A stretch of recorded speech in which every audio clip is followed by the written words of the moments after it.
Part 1. The village where time stood still. Deep in the rolling countryside of Guatemala, where dusty roads snaked between cornfields and sun-bleached clay homes, lived a humble farmer named Javier. 62 years old, with hands tough as tree bark and eyes warm as embers, Javier had never left his village of San Miguel.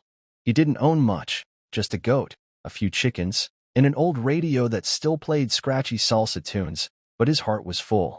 Every morning, he would rise before the sun, tend to his crops, and walk through the village offering help where it was needed. He fixed roofs, carried water, and shared his food with neighbors who had less. To the children, he was Abuelo Javier not by blood, but by love. But one evening, as the sky blushed orange and the air grew heavy with the scent of rain, trouble arrived. A rat had gotten into Maria's home. Maria, a young widow with a baby boy, had no money for repairs, no husband to chase rodents, and no one else to call. So she sent word to Javier. He came without hesitation, clutching a small metal trap. Part 2. The House with Shadows. Maria lived at the edge of the village, where the jungle grew wild and the houses thinned. Her home was barely standing, a thatched roof sagged over cracked walls, and inside, candlelight flickered like frightened spirits.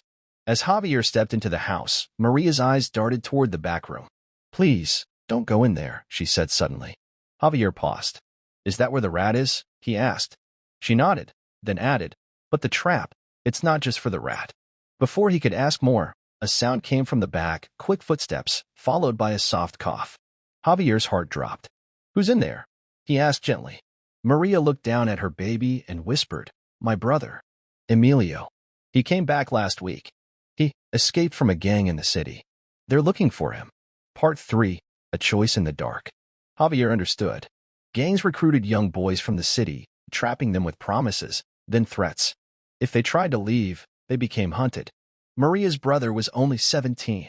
"He's not a criminal," she said, tears streaking down her cheeks. "He's just a boy who made a mistake." Outside, the rain began to fall. Javier stood still. If he helped, he'd be putting himself at risk. If the gang found out, they could come for him too. He had no family, no one to avenge him. It would be easy to disappear. And yet, he saw Maria's hand shaking as she held her baby tighter. He saw a young boy hiding, scared and alone. He saw a trap, and not just for a rat. He nodded. "I'll help." Part 4. The Old Radio and the Call for Help.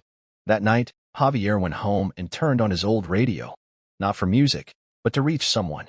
His cousin, Elena, lived near the capital and worked with a church that helped young people escape gang life. It took 3 calls and the promise of silence, but she agreed to help. A car would come in 2 days, late at night, no headlights, no questions asked.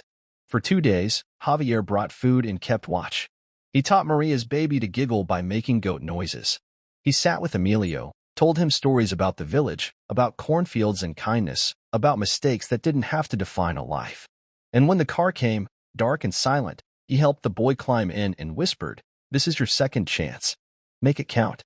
Then he stood in the road, in the rain, until the car vanished into the night. Part 5. The Trap Springs Back. A week later, men came asking questions. Strangers. Sharp eyes. Hard mouths. They knocked on doors. They asked about a boy. They asked about Javier. But no one said a word. Even the children stood tall and shook their heads. "Just an old man with goats," they said. And the men left. But not before leaving a note nailed to Javier's door. "You were warned." The message was clear. That night, someone set fire to his crops. Part 6. A Village Rises. When the village woke and saw the smoking field, they didn't just sigh and move on. They came. Every one of them. Maria with her baby, children with buckets of water, old women with pots of beans. They rebuilt what was broken. They planted new seeds. And they stood beside Javier. "You didn't fall into the trap," Maria told him as she handed him warm tortillas. "You disarmed it for all of us." That season, Javier had the best harvest in years. Epilogue. Not just for the rat. Years passed. Emilio wrote letters from the city. He worked at the church now, helping others escape the life he left behind. He never forgot the old man with the soft voice and the brave heart. And in the village of San Miguel, they still tell the story, not of a rat, but of a trap meant to catch fear, meant to silence goodness. But one man saw through it. One man chose kindness over comfort. And because of him, others followed. Final message. The trap was not just for the rat. It was for the ones who saw injustice but stayed silent. For the ones who feared kindness would cost too much.